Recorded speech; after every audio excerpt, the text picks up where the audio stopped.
কাদের একটি বক্তব্য দিয়েছিল, পালাবো না। উবাদুল কাকা, আপনার উদ্দেশ্য নিয়ে একটা কথা বলি। আপনি একটা বক্তব্য দিয়েছিলেন, এই দেশেতে জন্ম, এই দেশেতেই মরব, কিন্তু পালাবো না।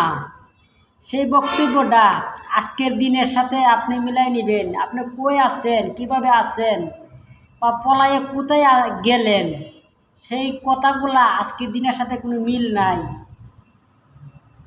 আমরা এই দেশেতে জন্মি, এই দেশেতে মরব, পালাবো না। কোথায় পালাবো? পালাবো না। প্রয়োজনে ফখরুল সাহেবের বাসায় গিয়ে উঠবো। কি জায়গা দেবেন? না হলে ঠাকুর গায়ের বাড়ি আছে, ওই বাড়িতে গিয়ে উঠবো।